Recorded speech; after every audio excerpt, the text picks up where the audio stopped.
Cuando Nicolás Sierra recibió la notificación de divorcio, me llamó de inmediato. Apenas contesté, me reprendió. Lucía García, ¿te volviste loca? ¿Mentirme sobre un incendio en casa y hacer que Marta le mintiera a mi hermano sobre un aborto espontáneo? ¿También somos juguetes para ti? Te dije que el gato de Valeria casi se cayó del tejado. Por suerte, lideré al equipo y llegamos a tiempo, o el gatito habría muerto. Ya es bastante malo que no tengas compasión, pero además intentaste impedir que mi hermano atendiera al gato. Tenías que ponerte celosa y competitiva en un momento así. No uses nuestro aniversario de boda como excusa. El gatito solo tiene una vida. ¿No lo entiendes? Prioridades. Mientras lo escuchaba regañarme, no podía sentir otra cosa que ironía. Hoy era nuestro tercer aniversario de boda. Había planeado salir a celebrarlo con mi esposo, pero, en cambio, estaba atrapada por su primer amor, Valeria Mendoza. Por alguna razón, se inició un incendio en el piso superior. Aterrorizada, llamé a mi esposo una y otra vez, pero él seguía colgando. Solo respondía con mensajes breves. Estoy trabajando. ¿Qué pasa? Temblando, le envié un mensaje de voz. Cariño, hay un incendio arriba. Valeria me encerró y no puedo salir. Por favor, ven a salvarme. No me siento bien del estómago. Tosía por el humo y sentía dolor en el vientre. Tras esperar mucho, finalmente recibí su respuesta. Mándame un mensaje. No tengo tiempo para escuchar tus tonterías. Con una mano en el vientre, intenté escribir con la otra. A mitad de camino, llegó otro mensaje suyo. El gato de Iván está atrapado en el tejado. Estoy esperando para rescatarlo. ¿Podrías dejar de molestarme si no es importante? Soy capitán de bomberos, no niñera. No tengo tiempo para atenderte a cada rato. Mirando el mensaje a medio escribir, solo sentí una amarga ironía. Su esposa y su hijo estaban a punto de morir en un incendio, y él estaba ocupado salvando el gato de su primer amor. Pensé que moriría en el incendio, pero mi mejor amiga, Marta, consiguió que alguien derribara la puerta para rescatarme. Lamentablemente, no pudieron salvar al bebé. En la llamada, la voz de mi esposo seguía llegando. Y deja de incitar a Marta a pelear con mi hermano. ¿Solo porque no puedes manejar tu propio matrimonio quieres arrastrar a otros contigo? Marta, furiosa, me arrebató el teléfono y le gritó: Nicolás, hubo un incendio en tu edificio. Lucía estaba encerrada y casi muere. Tu hijo ha muerto. Si eres un hombre de verdad, ven aquí ahora mismo. Hubo unos segundos de silencio antes de que él respondiera, sarcástico. Solo a Lucía se le ocurriría una excusa tan melodramática. ¿De verdad esperaba engañarme para que la acompañara? Sueña. Antes de que Marta pudiera responder, él colgó. Marta lloró de rabia, mirándome con una mezcla de compasión e ira. Justo cuando estaba a punto de devolverle la llamada, sonó su teléfono. Era su esposo, Iván Sierra. Marta, hasta lo irracional tiene sus límites. ¿Y qué si estoy atendiendo al gato de Valeria? Te dije que no hay nada entre nosotros. ¿Cómo se te ocurre alentar a Lucía a mentir y maldecir a su propio hijo? Me decepcionas mucho. No creas que puedes asustarme con el divorcio. Si quieres, adelante. Sin dejarlo terminar, Marta estrelló su teléfono contra la pared. Esos dos hermanos son unos malditos idiotas. Tomé la mano de Marta con debilidad, tratando de consolarla. Déjalo ir, Marta. Ya decidimos divorciarnos. Marta se dejó caer en el sillón, lágrimas corriendo por su rostro. Lucía, me parte el corazón. ¿Estabas tan ilusionada con la llegada del bebé? Sonreí amargamente. Tal vez incluso Dios piense que es momento de dejarlo ir. En la televisión transmitían noticias positivas. En la pantalla, Valeria llevaba un vestido elegante y sostenía a su gato, mirando admirada a mi esposo y al de Marta. Un periodista la entrevistaba y ella sonreía dulcemente. Estoy muy agradecida con el capitán Sierra por rescatar a mi gato y con el doctor Sierra por tratarlo. No sé qué habría hecho sin ellos. Entonces, señorita Mendoza, ¿cómo piensa agradecerles?, preguntó el periodista. Valeria sonrió. ¿Qué tal si dejo que mi gato los considere sus padres? Gracias a ellos, tiene una nueva oportunidad de vida. En la pantalla, Nicolás y Iván, vestidos de bombero y médico respectivamente, asintieron con satisfacción. Claro, con gusto, respondieron al unísono. La escena estaba llena de alegría y aplausos. En el hospital, Marta y yo mirábamos la televisión, sintiendo el frío a nuestro alrededor. Los comentarios alababan a los hermanos. Un bombero que no apaga incendios, sino que rescata gatos. Y un médico que en vez de salvar personas, juega a ser veterinario, murmuró Marta con sarcasmo. Forcé una sonrisa pálida. Bueno, Valeria siempre fue su primer amor. La vida de su gato vale más que la de nuestro hijo. Marta respiró hondo. Me abrazó y dio palmaditas en mi espalda. Es solo un divorcio. ¿Qué más da? Esos idiotas pueden quedarse con esa perra. Nosotras merecemos algo mejor. Asentí, devolviéndole el abrazo. Vamos a estar bien. Hice que un mensajero entregara los papeles del divorcio en la oficina de Nicolás. Él rara vez volvía a casa. Incluso solo tomó un día libre para nuestra boda. Pensé que me llamaría al recibir los papeles, pero solo lo hizo tarde en la noche. El gato de Valeria perdió un trozo de piel en la cola. Tomaré Tomaré unos días libres para llevarlo a otra ciudad para una cirugía de injerto. Volveremos en 3 días. Respondí con calma. De acuerdo, terminaremos el trámite de divorcio en 3 días. Hubo una pausa y luego su tono se tornó impaciente. ¿Por qué actúas como esas mujeres ignorantes, hablando siempre de divorcio? Estoy ocupado y encima tengo que apaciguarte. ¿No puedes dejar de hacer escándalos? Justo cuando iba a responder,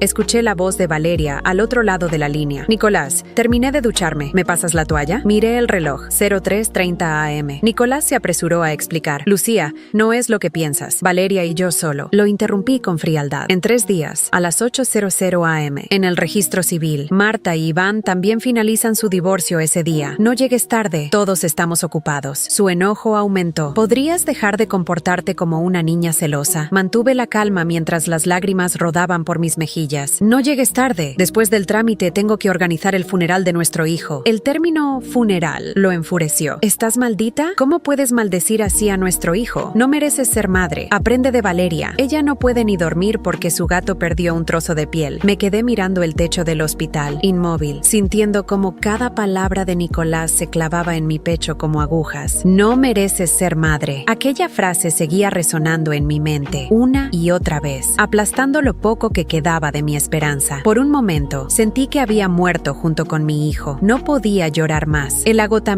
y la tristeza eran tan profundos que ni las lágrimas encontraban fuerza para salir. Valeria, su gato, sus bromas sin sentido, todo me parecía una burla grotesca. Mi vida había colapsado y allí estaba él, al otro lado del teléfono, defendiendo a una mujer que nunca dejó de ser su prioridad. ¿Cómo se puede competir con un fantasma del pasado, con un amor que él nunca había superado? No podía, y ya no quería intentarlo más. Marta estaba sentada a mi lado, en silencio. Su presencia era la única constante en medio del caos. Me pasó un vaso de agua y tocó mi mano suavemente, como si supiera que cualquier palabra sería inútil. Mañana lo firmamos todo, susurré sin mirarla. Termino con esto de una vez. Ella asintió, sin decir nada. Sabía que no había vuelta atrás. Nicolás nunca me amó lo suficiente como para priorizarnos, ni siquiera en nuestro peor momento. No me quedaba más que el divorcio y la amarga certeza de que nunca habría espacio para mí en su vida. El día siguiente llegó con una calma fría, esa calma que se siente antes de que estalle la tormenta. Me vestí con la misma ropa del hospital, demasiado cansada para elegir algo más. Marta insistió en acompañarme al registro civil. Iván y Nicolás ya estaban allí cuando llegamos, ambos con una expresión arrogante, como si todo esto fuera una molestia menor en sus vidas perfectas. Terminemos rápido, dijo Nicolás sin siquiera mirarme. Tengo cosas más importantes que hacer. Por supuesto que las tenía. Seguramente Valeria esperaba en casa con su gato, lista para celebrar su victoria. Me mantuve firme, sin dejar que su indiferencia me tocara. Cada palabra suya era combustible para el fuego que comenzaba a arder dentro de mí. Firmé los papeles sin dudar, y cuando todo terminó, me levanté lentamente, sintiendo cómo el peso del pasado comenzaba a desvanecerse. Nos vemos pronto, Nicolás, le dije con una sonrisa que no llegó a mis ojos. Marta y yo salimos del registro civil en silencio. Sentí el aire fresco golpear mi rostro, y por un segundo respiré con más alivio del que había sentido en meses. No era el fin, era el principio de algo nuevo. No iba a dejar que él ni Valeria salieran ilesos. No después de todo lo que me hicieron pasar. Ya había tomado la primera decisión para mi venganza. Sabía que Nicolás no se preocupaba por nada más que su reputación y su carrera. Iba a destruir ambas cosas. No en un estallido de ira, sino lenta y meticulosamente. Como quien observa un incendio consumir un edificio desde adentro hacia afuera. Ese era mi plan. Dejarlos arder desde el interior hasta que no quedara nada. Marta y yo caminamos en silencio hasta su coche. Mientras nos alejábamos del registro civil, miraba por la ventana, sintiendo cómo algo oscuro y frío empezaba a instalarse en mi pecho. No era tristeza, no, era otra cosa. Algo que llevaba mucho tiempo acumulándose dentro de mí, como brasas bajo las cenizas, esperando el momento adecuado para encenderse. Durante los días que siguieron, Nicolás y Valeria continuaron exhibiendo su pequeña fantasía en redes sociales. Cada publicación me parecía una bofetada. Valeria posaba con su gato como si aquel animal fuera la mayor bendición de su vida. Nicolás aparecía en varias fotos, con el uniforme de bombero, abrazándola como si fueran una familia perfecta. Cada sonrisa que mostraban era una provocación más, una confirmación de que para ellos yo nunca había significado nada. Pero lo que más me dolía, más que cualquier palabra hiriente, era que ambos actuaban como si mi hijo jamás hubiera existido. Una noche, noche, tumbada en mi cama, recibí una notificación en el teléfono. Era otra publicación de Valeria, agradeciendo a Nicolás por haber rescatado la vida más importante para ella. En la imagen, el gato estaba envuelto en una pequeña manta, mientras Nicolás lo sostenía con una sonrisa orgullosa. Marta, sentada a mi lado en la oscuridad, se inclinó hacia mí y vio la foto. No dijo nada por un momento, pero luego murmuró: «Es hora de hacerlos pagar». No respondí de inmediato, pero mis dedos se aferraron al teléfono con fuerza. Marta tenía razón. Era hora de actuar. No podía seguir permitiendo que siguieran con sus vidas como si nada hubiera pasado, como si yo fuera solo un obstáculo menor en su camino. Cada sonrisa, cada caricia al gato, cada publicación feliz que subían era un recordatorio de que no sentían ni un atisbo de remordimiento. Y eso era inaceptable. Llamé al investigador privado que había contratado. Su voz era tranquila, como quien está acostumbrado a lidiar con los secretos más sucios de los demás. ¿Tienes lo que te pedí?, le pregunté sin rodeos. Sí, tengo todo. Los documentos bancarios, las transferencias y las conversaciones. Nicolás e Iván han estado desviando dinero de sus respectivos trabajos para financiar la vida de lujo de Valeria. Lo tengo todo bien documentado. Una sensación de satisfacción comenzó a expandirse dentro de mí. Esta era mi oportunidad. No solo iba a arruinar a Nicolás, también iba a exponer a Valeria y a Iván, sacando a la luz cada una de sus mentiras. Sería una caída lenta, pública y dolorosa, justo lo que merecían. Colgué el teléfono y me volví hacia Marta, quien me observaba con una mezcla de expectativa y complicidad. «Ya lo tenemos», le dije. «Ahora empieza la parte más interesante». Marta sonrió y por primera vez en mucho tiempo sentí que la esperanza comenzaba a regresar. No una esperanza ingenua, sino la certeza de que, esta vez, ellos pagarían por cada lágrima que me hicieron derramar. No iba a haber compasión, no iba a haber piedad. Iban a perderlo todo, como yo lo había perdido. Los primeros pasos fueron sencillos. Marta y yo filtramos algunos documentos a periodistas locales, dejando que la noticia comenzara a esparcirse lentamente. Era como encender una mecha y ver cómo el fuego avanzaba, despacio pero imparable. En cuestión de horas, los rumores de corrupción empezaron a circular, y los medios ya estaban haciendo preguntas incómodas. Nicolás e Iván no sabían que el peor incendio de sus vidas estaba a punto de desatarse. El teléfono de Nicolás comenzó a sonar con insistencia, pero esta vez no contesté. No tenía nada más que decirle. Ahora solo quedaba observar cómo su mundo se derrumbaba. Las noticias se esparcieron como pólvora. Los titulares comenzaban a llenar las pantallas de televisión, las redes sociales y los periódicos. Corrupción en el cuerpo de bomberos. El capitán Nicolás Sierra bajo investigación. Desvío de fondos públicos involucra al doctor Iván Sierra. Cada vez que veía un nuevo titular, sentía una satisfacción profunda, una certeza casi adictiva. Estaban ardiendo, y yo iba a asegurarme de que no quedara nada intacto. Marta y yo nos sentamos frente al televisor, observando cómo los reporteros se agolpaban en la puerta del edificio donde vivía Valeria. Su mundo perfecto comenzaba a desmoronarse, y ella no podía esconderlo. A cada minuto, las redes sociales se inundaban con comentarios y burlas. Los hashtags de su nombre, el de Nicolás y el de Iván, se convirtieron en tendencia nacional. Valeria intentó desmentir las acusaciones en un video torpe, donde su voz temblaba tanto que el gato en su regazo terminó huyendo asustado. Fue patético. Marta soltó una carcajada, y yo no pude evitar reír también. Era el comienzo de su caída, y se sentía glorioso. Los días que siguieron fueron aún más caóticos. Nicolás, desesperado, intentó apagar el fuego que lo consumía con declaraciones públicas, pero era inútil. Cuanto más hablaba, más se hundía en la opinión pública. Su arrogancia habitual no le servía esta vez. La gente lo veía por lo que realmente era: un hombre egoísta, dispuesto a sacrificarlo todo por su propio interés. Los rumores de su relación con Valeria solo empeoraron la situación. Las fotos y videos de sus escapadas románticas inundaban las redes, y cada imagen se sentía como una victoria para mí. Una noche, Nicolás me llamó de nuevo. Esta vez, dejé que sonara hasta que la llamada se cortó. Sabía que él estaba desesperado, y eso me daba fuerzas. No era solo venganza, era justicia. Marta me miró con una sonrisa cómplice mientras apagaba el televisor. «Va a llamar otra vez», me dijo, segura de que no iba a rendirse tan fácil. «Que lo intente», respondí, encogiéndome de hombros. «No tengo prisa». Las llamadas se volvieron más frecuentes, pero nunca contesté. No tenía intención de darle la paz que buscaba. La desesperación se sentía en cada intento de contacto, y eso era parte del castigo. La frialdad que él me mostró durante años, ahora la recibía multiplicada. Valeria, por su parte, comenzó a perder los estribos en público. Los paparazzi la seguían a todas partes, y su imagen, siempre impecable, se deterioraba con cada aparición. En una de las las entrevistas, al ser acorralada por las cámaras, soltó un grito histérico y arrojó su bolso a un periodista. El video se volvió viral en cuestión de minutos, acumulando millones de visitas y comentarios burlones. Nadie tenía compasión por ella. La misma indiferencia que me mostraron ahora, la recibían del mundo entero. El escándalo alcanzó su punto más alto cuando el hospital donde trabajaba Iván anunció su suspensión. La junta directiva, temerosa de perder patrocinadores y prestigio, decidió cortar todo vínculo con él. Fue despedido sin posibilidad de apelación. En la televisión, Marta y yo vimos cómo intentaba dar declaraciones a los medios, pero las cámaras lo ignoraban. Para todos, ya no era más que un fraude. Marta lo resumió perfectamente. Merecen cada maldito segundo de esto. Yo asentí en silencio, saboreando cada momento. Habíamos logrado lo imposible. Nicolás, Valeria e Iván estaban atrapados en una red de humillaciones públicas y desastres personales que ellos mismos habían tejido, y esto apenas era el comienzo. Valeria intentó desaparecer de las redes sociales, pero ya era demasiado tarde. Cada intento de borrar sus rastros solo avivaba más el fuego. Fotografías de sus lujos injustificados comenzaron a circular en todos los portales de noticias. La gente compartía memes ridiculizándola, mostrando imágenes del gato como si fuera un símbolo de todo lo que estaba mal en su vida. En un foro público, alguien incluso ofreció comprar el gato para darle un hogar más digno que el de sus dueños. Una noche, mientras veía las noticias, Marta llegó a mi casa con 2 botellas de vino. Nos sentamos en la sala, listas para disfrutar del espectáculo. Esa noche, un presentador anunció que Nicolás había sido suspendido de su cargo como capitán de bomberos mientras las investigaciones continuaban. Las acusaciones de corrupción eran demasiado graves para que pudiera mantenerse en su puesto. Marta levantó su copa y brindó conmigo. Por fin, Lucía, están cayendo. No pude evitar sonreír. Ver a Nicolás perderlo todo era más satisfactorio de lo que jamás imaginé, pero todavía había más por hacer. Sabía que la parte más difícil estaba por llegar, ver cómo se derrumbaban completamente, cómo la arrogancia que los había sostenido durante tanto tiempo se transformaba en desesperación. A los pocos días, comenzaron a surgir rumores sobre peleas entre Valeria y Nicolás. Los mismos medios que antes los celebraban, ahora los atacaban sin piedad. Los fotógrafos capturaron momentos en los que Nicolás gritaba en plena calle, mientras Valeria intentaba huir avergonzada con el gato en brazos. Se habían convertido en el blanco perfecto de burlas, y cada nueva noticia alimentaba la hoguera de su ruina. Una mañana, al revisar mi teléfono, encontré una foto publicada por un periodista local. En ella, Nicolás aparecía con el rostro cansado y una barba descuidada, muy lejos de la imagen impecable que solía proyectar. Valeria ya no estaba con él. Según la noticia, había huido a casa de una amiga, dejando a Nicolás solo y con una montaña de problemas legales. Marta vio la foto por encima de mi hombro y soltó un suspiro de satisfacción. Ese es el verdadero Nicolás, no el héroe que fingía ser. Cada día que pasaba, el círculo se estrechaba más alrededor de Nicolás e Iván, sin trabajo, sin reputación y sin aliados. Ambos se enfrentaban a un futuro incierto. Los bancos comenzaron a congelar sus cuentas y las deudas empezaron a acumularse. En el hospital, Iván fue visto por última vez empacando sus cosas en una pequeña caja, humillado y derrotado. La última vez que alguien lo entrevistó, apenas pudo balbucear unas excusas antes de huir en silencio. Nicolás, por su parte, seguía intentando salvar lo poco que le quedaba. Una noche me llamó de nuevo, pero esta vez respondí. Quería escuchar cómo intentaría justificar todo lo que había hecho. Lucía, su voz sonaba quebrada, distante. Solo quiero hablar. Mantuve la calma, aunque sentía el corazón acelerado de pura satisfacción. ¿Hablar? ¿De qué, Nicolás? De nosotros, de lo que pasó. Creo que podemos arreglarlo. Marta, sentada a mi lado, me miraba con incredulidad, pero yo apenas podía contener la risa. Después de todo lo que había pasado, Nicolás realmente creía que había algo que salvar. Nicolás, le respondí con la voz más fría que pude. No hay nada que arreglar. Lo que tú destruiste no se puede reconstruir. Hubo un silencio al otro lado de la línea, seguido por un suspiro resignado. Solo quería pedirte perdón. Por un momento sentí que algo dentro de mí se ablandaba, pero lo rechacé de inmediato. Ese hombre había elegido un gato sobre su familia. No había perdón posible. No quiero tus disculpas, Nicolás. Quiero que recuerdes cada día de tu vida lo que perdiste y que entiendas que nunca podrás recuperarlo. Colgué antes de que pudiera responder. Marta me miró en silencio, asintiendo lentamente. No necesitaba decirme nada. Sabía que ese momento era mío y que lo había esperado durante mucho tiempo. Después de esa última llamada, no volvió a intentarlo. Sabía que no había nada más que pudiera decirme, nada que pudiera reparar el daño que él mismo había había causado. Su caída era inevitable, y yo me encargaría de que tocara fondo sin posibilidad de levantarse. Los días siguientes fueron brutales para él. Los medios de comunicación seguían esparciendo la noticia del escándalo. Nicolás había perdido su puesto de capitán de bomberos de manera definitiva, y todos sus intentos de limpiar su nombre eran en vano. Las autoridades empezaron a investigar en profundidad las irregularidades financieras, lo que llevó a la confiscación de varios bienes. Las cámaras lo captaron saliendo de su casa con una maleta pequeña, derrotado, mientras su coche de lujo era remolcado por las autoridades. Los titulares lo resumían todo: de héroe a paria, la caída de Nicolás Sierra. Valeria, por su parte, no tardó en abandonarlo por completo. Las fotos de su nueva vida empezaron a circular, mostrando cómo había decidido alejarse de todo escándalo. Publicó una historia con una frase que casi me hizo reír: a veces es necesario soltar las cargas para seguir adelante. Su gato, por supuesto, seguía siendo su única compañía, mientras fingía ser una víctima más del desastre. Pero todos sabíamos la verdad: Valeria era experta en saltar del barco antes de que se hundiera por completo. Marta y yo seguíamos cada detalle de su ruina con la misma satisfacción con la que se saborea un buen vino. Un día, mientras veíamos un reportaje en el que Nicolás era rechazado públicamente en un evento benéfico, Marta comentó: nunca imaginé que disfrutaría tanto viendo a alguien arder de esta forma. Yo sonreí, disfrutando el momento, pero en el fondo sabía que aún no había terminado. Mi venganza no estaría completa hasta que ambos sintieran lo mismo que yo había sentido: soledad, abandono, humillación, y ese momento estaba cerca. Unos días después, descubrí que Nicolás había sido desalojado de su apartamento. No tenía a dónde ir, y nadie estaba dispuesto a ayudarlo. Las puertas que antes se abrían fácilmente para él, ahora estaban cerradas. Decidí que era hora de un último golpe, una estocada final que sellaría su destino. Marta y yo contratamos a un fotógrafo para que lo siguiera discretamente. Las imágenes que obtuvimos fueron perfectas. Nicolás deambulando por la ciudad, durmiendo en un motel barato y comiendo en lugares de mala muerte. Esa era la realidad de un hombre que lo había tenido todo y lo perdió por su arrogancia. Cuando las fotos salieron a la luz, las redes sociales explotaron. De héroe a vagabundo, decían los comentarios. Nadie lo veía como una víctima. Para todos, su caída era el resultado natural de su ambición y egoísmo. Y eso era exactamente lo que yo quería: que el mundo lo olvidara, que se convirtiera en un hombre insignificante, sin valor alguno. Iván tampoco escapó de las consecuencias. La presión mediática y las investigaciones lo dejaron sin empleo, y su esposa Marta se aseguró de que su divorcio fuera rápido y devastador. La última vez que escuché sobre él, estaba viviendo en un apartamento diminuto, lejos del prestigio que alguna vez tuvo. Cuando todo estuvo consumado, Marta y yo nos sentamos en la sala de mi casa, con copas de vino en la mano. El silencio era cómodo, casi reconfortante. Sabíamos que habíamos ganado. ¿Y ahora qué?, preguntó Marta, con una sonrisa ligera. Tomé un sorbo de vino y contemplé la ciudad desde la ventana. El fuego que había empezado finalmente se había extinguido, dejando solo cenizas a su paso. Ahora, respondí con calma, vivimos. La sensación de cierre fue más liberadora de lo que alguna vez imaginé. No era solo la satisfacción de verlos caer, sino la certeza de que finalmente yo era libre. Libre de la sombra de Nicolás, libre del peso de las mentiras de Valeria, y libre de la culpa que había cargado desde la pérdida de mi hijo. Marta y yo habíamos navegado por ese incendio emocional juntas, y ahora que todo se había consumido, solo quedaban las brasas tenues de un pasado que ya no nos perseguiría. Los días comenzaron a sentirse distintos, más ligeros. Al despertarme por las mañanas, ya no había esa sensación de asfixia en mi pecho. No esperaba llamadas ni mensajes que nunca llegarían. No tenía que mendigar atención o amor de alguien que nunca supo darlos. Era un silencio distinto, un silencio que traía paz. Pero la vida, como siempre, no se detiene por completo. Un día, mientras estaba en una cafetería con Marta, recibí un mensaje inesperado. Era de un número desconocido, pero supe inmediatamente de quién se trataba. Nicolás. Lo abrí con la misma calma que uno abriría una carta sin importancia. Lucía, solo quería decirte que lo siento. No me queda nada, y supongo que tú ya lo sabías. Valeria se fue, y todos los demás también. Pensé que alguna vez, al final de todo, podrías perdonarme. Leí el mensaje 2 veces, esperando sentir algo, pero no sentí nada. Ni rabia, ni tristeza, ni siquiera satisfacción. Nicolás había dejado de ser alguien relevante en mi vida, y eso era la mayor victoria de todas. Le mostré el mensaje a Marta, quien lo leyó con una sonrisa sarcástica. Típico, dijo, rodando los ojos. Cuando ya no les queda nada, es cuando empiezan a pedir perdón. Levanté los hombros sin interés y eliminé el mensaje. Nicolás era parte de un capítulo cerrado, y yo no iba a volver a abrir ese libro nunca más. A lo largo de los meses siguientes, las noticias sobre ellos comenzaron a desvanecerse. La caída de Nicolás y Valeria fue rápida y contundente, y pronto la atención del público se desplazó hacia el próximo escándalo. Me enteré de que Nicolás había terminado trabajando en un puesto insignificante, viviendo en la periferia, olvidado por todos. Valeria seguía apareciendo esporádicamente en redes, intentando aferrarse a la poca notoriedad que le quedaba, pero el brillo se había apagado. Nadie estaba interesado en una mujer que había construido su vida sobre mentiras. Marta y yo seguimos adelante. Nos reinventamos, dejando atrás las ruinas de nuestras antiguas vidas. Hicimos planes, viajamos, reímos como hacía años no lo hacíamos. Cada paso hacia adelante era una victoria silenciosa. La vida nos pertenecía de nuevo, y no había nada ni nadie que pudiera arrebatárnosla. Un día, al pasar por un parque, vi a un hombre que se parecía a Nicolás. Estaba sentado en un banco, con la mirada perdida y el cuerpo encorvado. Por un momento, nuestras miradas se cruzaron, pero no hubo reconocimiento en sus ojos. Me di cuenta entonces de que el hombre que alguna vez había conocido ya no existía, y eso estaba bien. Me quedé allí unos segundos más, contemplando su figura solitaria, antes de darme la vuelta y seguir mi camino. No había más nada que decir ni hacer. La historia había terminado. Todo lo que alguna vez fue dolor, ahora era solo un recuerdo lejano. Al llegar a casa esa noche, me serví una copa de vino y me senté en la terraza, disfrutando del aire fresco. Marta llegó poco después, y nos quedamos en silencio, mirando las estrellas. No necesitábamos palabras. Sabíamos que habíamos ganado, y así, con la brisa suave acariciando mi rostro, supe que finalmente estaba en paz.